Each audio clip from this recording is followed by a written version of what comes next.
Bakit mo ko tinulungan, Falco? Ginawa ko yun upang isipin ni Garuda na maaari ko siyang maging kakampi. Kukunin ko yung loob niya, Inay. At kung kinakailangan, paiibigin ko siya. Ang dami kasi talaga nilang similarities eh. Si Angel at yung kaibigan niya si Ada. What if all this time pala, kasama ko na si Angel? Hindi ko lang pala alam. Eh, kung ngayon pa lang napapansin niya na parang parehas kami, anong gagawin ko? Alam ko ginawa mo kay Ada kagabi. Wow, si Ada magogoyo mo, ako hindi. Nalika mo si Ada habang tulog eh, no? Ikaw yun, di ba? Miko, paano mo nagawa yun? Iba yung pinag-uusapan namin ni Wendy. Hindi ko inalikan si Ada. Si Angel. Maniwala ka, I'm really close to finding out who she really is. You will be suspended for those season. It seems that you're not focused to win. Yun ho ba talaga yung dahilan? O iniipit niyo ako dahil tinanggihan ko kayong ipatalo yung next game natin? Sa tingin ko po hindi na po nakakabuti sa inyo yung hinahanap niyo si Angel. Baka nga kailangan ko munang itigil yung paghahanap ko sa identity niya. Ito ba yung tulad ni Angel? Bakit nandito?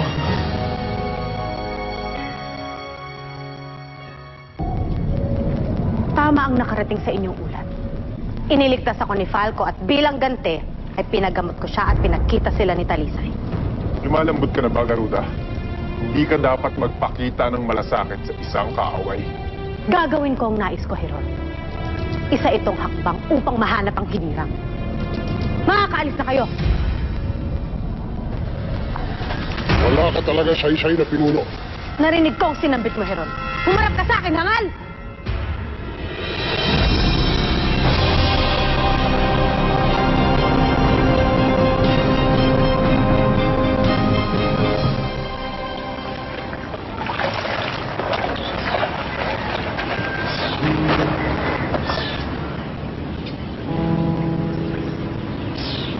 Ada, yung kapatid mo hinahanap ka. Ada, mag-reunion daw kayo.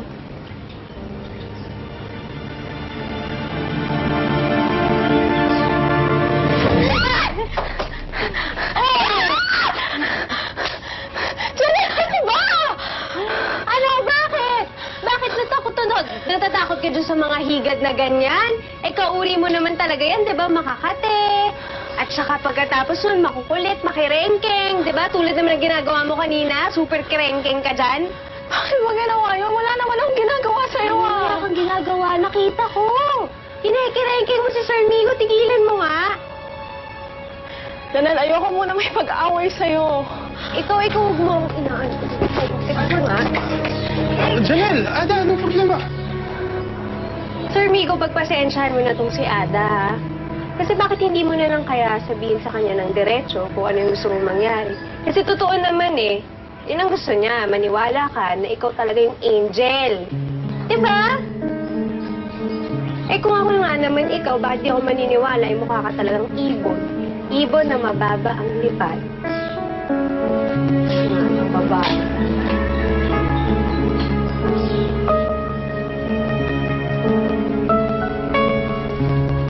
Kawang hangal, Garuda.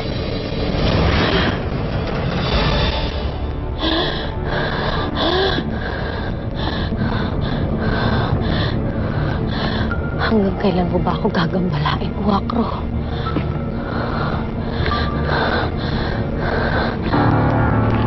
Kailangan ko nang mahanap ang hinirang. Kailangan ko na siyang maibalik agad dito.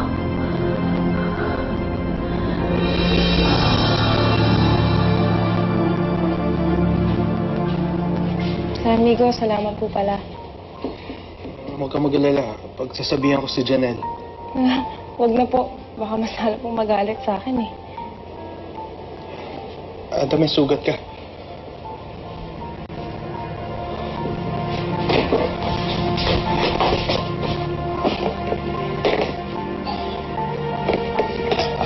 Ada, ito.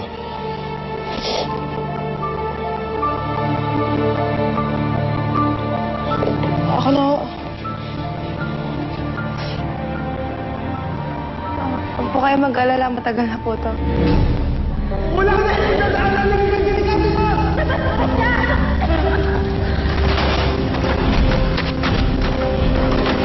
Angel! Angel! Saan mo nakuha yan? Sa warehouse ba? Opo, doon po sa warehouse. Paano? Hindi ko na po maalala. Sorry for asking. Tama, hindi mo na siya dapat iniisip kasi traumatic siya para sa'yo. Pero ako, hindi ko talaga makakalimutan yung nakita ko. Na matabunan si Angel ng kahoy.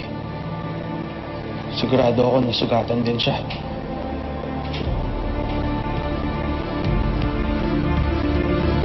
Dahil sa tingin ko, ikaw yun, Ada.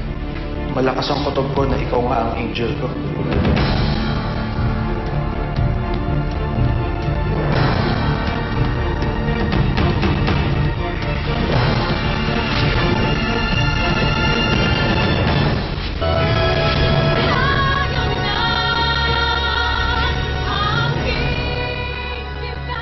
Migo, nandito ka pala.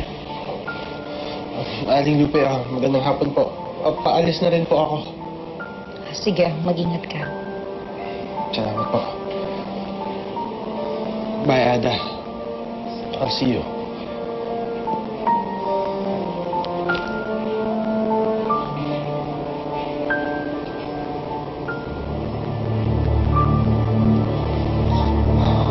Ada, palagi ka ba tinatanong ni Migo tungkol sa nangyari sa sunog? Hindi po, ngayon lang po.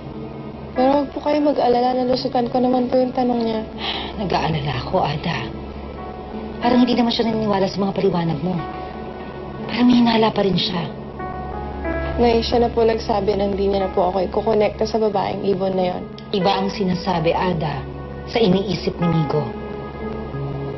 Mukha ka ng paraan para mawala ang mga hinala niya.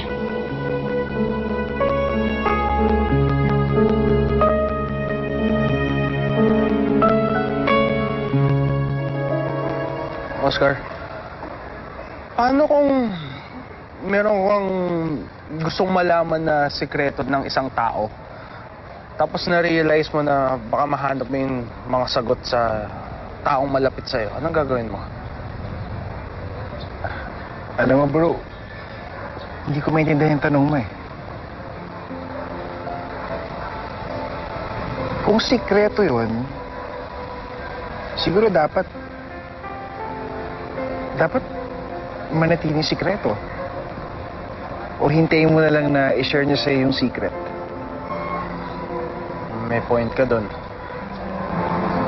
Baka nga hindi pa siya handang ipaalam sa akin yung sikretong yun. Dapat siguraduhin ko nga muna kung tama nga yung iniisip ko tungkol sa kanya. Teka, sandali. Si Ada ba yung sinasabi mo? Sir Migo, nakalimutan niyo po yung panyo niyo. Salamat. Sir Migo, magkita na po ba kayo ulit ng anghel mo? Kasi pati po ako, wala na pong balita sa kanya pagkatapos ng sunog eh. Actually, sa totoo lang, hindi ko na nga alam kung ano nangyayari sa kanya eh. Tsaka, sa iyo lang naman ako nakakasagap ng balita tungkol sa kanya, di ba? At tsaka nangako na ako sa iyo na hindi na kita guguluhin tungkol kay Angel, di ba? Ayoko nang madagdagan pa yung mga taong inis na sa akin dahil sa pagiging selfish ko. Sir Migo, sa tingin ko po, kailangan niyo pong humingi ng tawad dun sa mga taong naiinis sa'yo. Sa kaisip niyo po kay Angel. Hindi ka naman pwede gawin yun, Nada. In the first place, sila naman yung hindi naniniwala sa akin yun, di ba? Lalo na yung tatay ni Robin. Sir Migo, pare-pareho naman po tayo nagkakamali eh. At nangunghusga. Kung wala pong mauunang magpakumbaba at humingi ng tawad, wala pong maaayos na problema sa mundong to. Kaya, kung ako po sa inyo, mas mauna na po akong gagawa ng tama. Para rin sa inyo po nang galing. At gumanang pakiramdam nyo. Ngayon, alam ko na kung bakit magaang ka nga kasama. Dahil ikaw ang unang nagpapatawad kahit hindi ikaw ang may kasalanan. Robin, sino ba ka-meeting natin? Bakit siya late? Migo, I'm sorry I didn't tell you, pero si Daddy ang pinapunta ko dito. Aalis na ako. Migo, wait! I just want you to patch things up with Daddy. Sana naman wala akong sabihin na ikaka-heart attack niya. He's coming from a checkup kasi sumakit ang dibdib niya kanina. Sorry I'm late. Oh, hi, Dad. So, look who's back. Pinag-practice mo na ba kung paano ka magsasorry sa akin? I think I'm in the wrong meeting. Migo, wait.